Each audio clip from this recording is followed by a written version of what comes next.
Food for thought. Part 2. Food for thought. Vote values. Please take your seat 1 minute.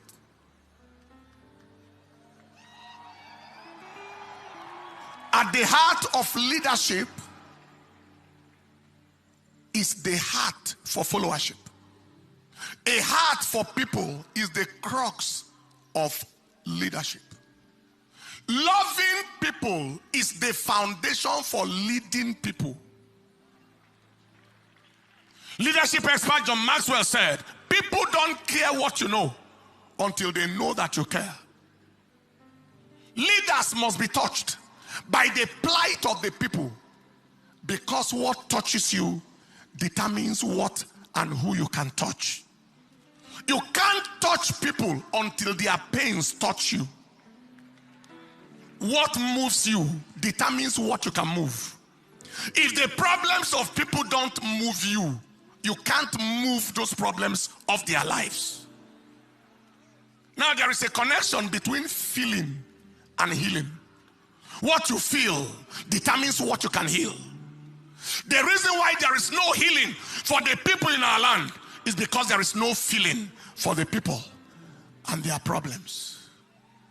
Today in our nation, we have leaders and aspiring leaders who have zero feeling, zero care, zero concern for the people and their challenges. They are neither touched nor moved by the challenges of the people.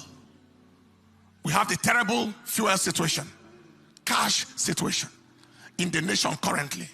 It has elicited no concern from leadership or those aspiring to lead. I went on evangelism yesterday and people were asking me, can you give us some cash? That is on the evangelism field. We've seen videos of people who strip themselves naked in the banking halls looking for money. They are nowhere to be found in seasons of natural disaster or catastrophe in communities or regions of the country. The flood in Bayelsa the other day and all of that. You can't find them there. They have no heart, no empathy, no compassion to visit with refugees in IDP camps across the country. They have neither concern nor compassion to visit with victims of terrorist or banditry attacks in communities across the nation. No heart. They have neither enough sensitivity nor humaneness to speak out against the massive killings, kidnappings, banditry, terrorism perpetrated against innocent citizens of the country. Not a word of condemnation or action. Yet, they want to lead the country.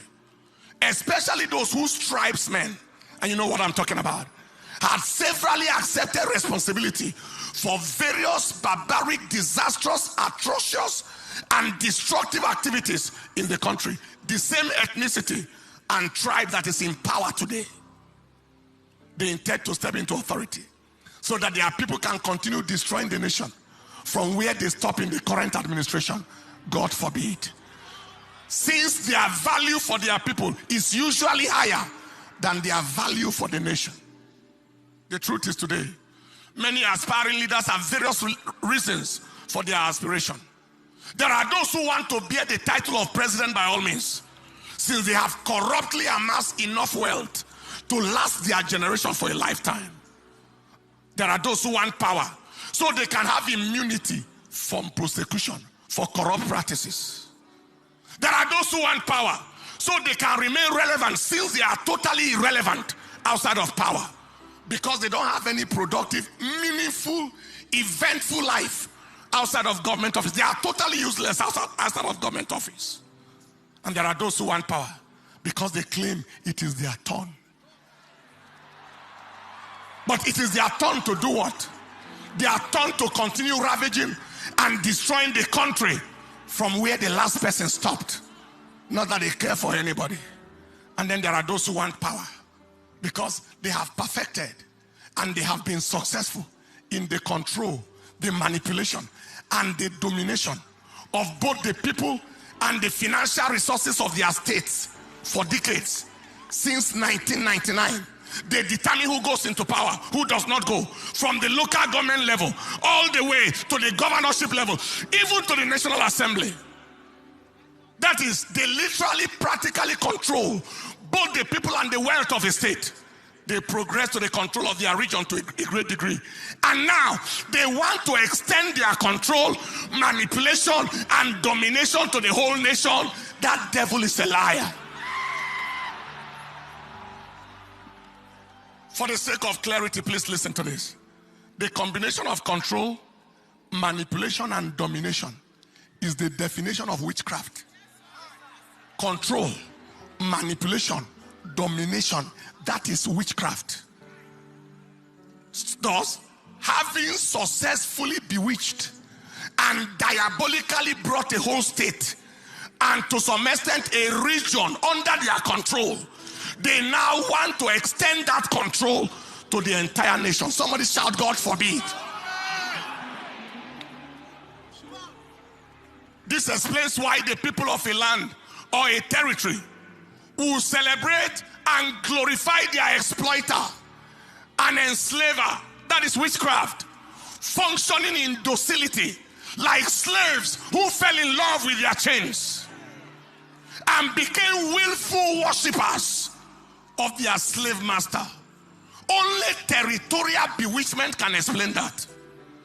Only territorial enchantment can explain that. Charm is working, witchcraft is working, a spell is in the air. But I stand with an apostolic and a prophetic mantle, and I say the charm has spoiled, the spell is broken, the yoke is broken, the state and the region is liberated.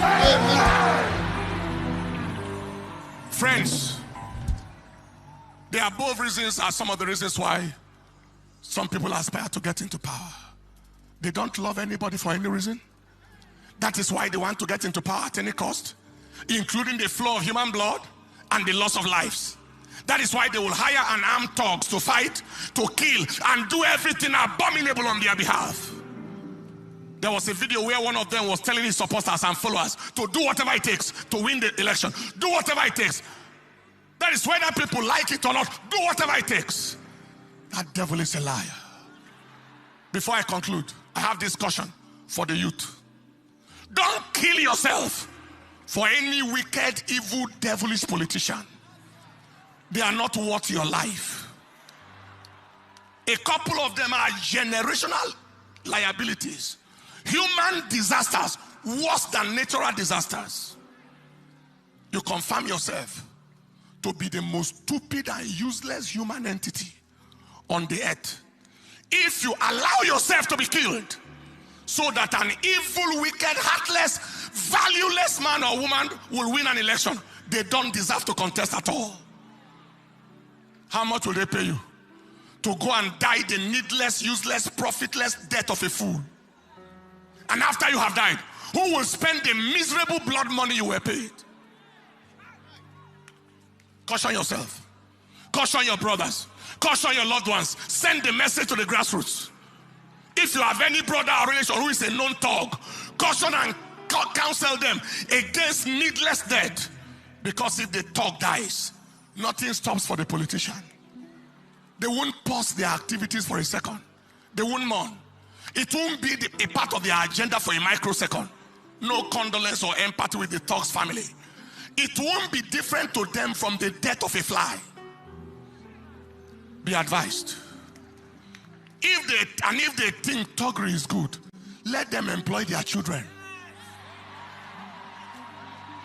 Their biological children can become thugs. Their sons, their daughters, let them push them to go and die. Not other people's children. People, in conclusion, vote value. Vote leaders with proven heart for the people, who will feel what the people feel, who go where they are. Vote leaders who are moved by the plight of the people. Vote leaders who have human sympathy and compassion. God help and bless Nigeria. Stand up on your feet, people. Now, if Eneche is ready, every attempt for the postponement of election shall be rejected. Massively rejected. If the elections are credible and we trust God to be, every attempt at an interim and arrangement shall be resisted. Lift up your voice.